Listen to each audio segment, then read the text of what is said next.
that you guys don't feel like you played your best basketball yet? Is that entirely coach driven, or is that player driven? Some of the team leaders driven as you guys come down the stretch? We all have our stretch of where we'll play 2 or 3 really good games back to back, but it's not all together. Jarris will go 3 or 4 20-point games in a row. Mark will go 2 or 3 20-point games in a row. T. Mark will go a couple of games where he's getting it going 1, 2. But I don't think we've had a game where we've all just been on the same level and just been connected to a really high level.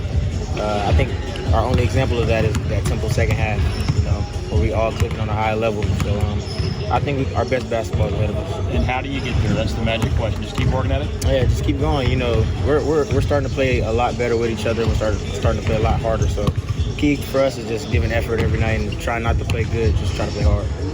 Last year was just a little different just because, all of what we went through non-conference-wise. And when we got to conference, we basically had a whole new team and a whole new system that we were starting to play with. So it started to click kind of towards the conference tournament, right around what we're doing right now. So last year was a totally different situation, but we're starting to click at the same time. As of right now, we're still just looking at winning this conference. We still have, 6 more games to play.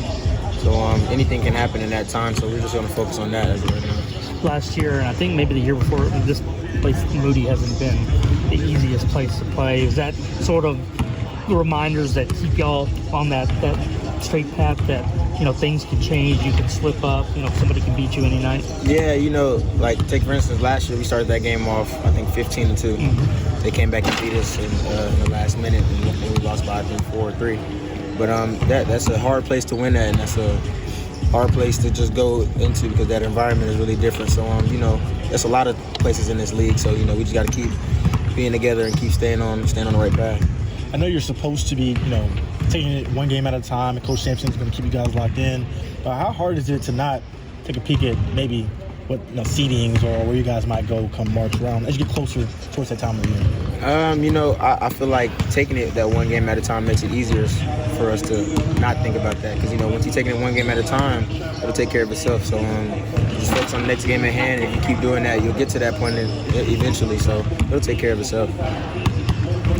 Jamal, just in terms of the success you guys have had on the road this season, when you guys are traveling on the road and having those road games, do you feel like it's like an extra experience for you guys to be able to bond as a team? Has there been anything that you could attribute that success on the road to this season?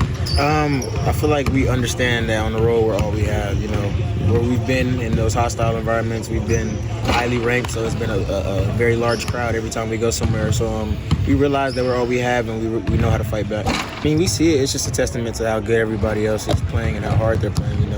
Nobody wants to be that team that doesn't win a game or just is looked down upon. So, every game comes into you got to play, you got to win the game. There's no easy games in college basketball, especially at this level. So, it's just a testament to every team out there.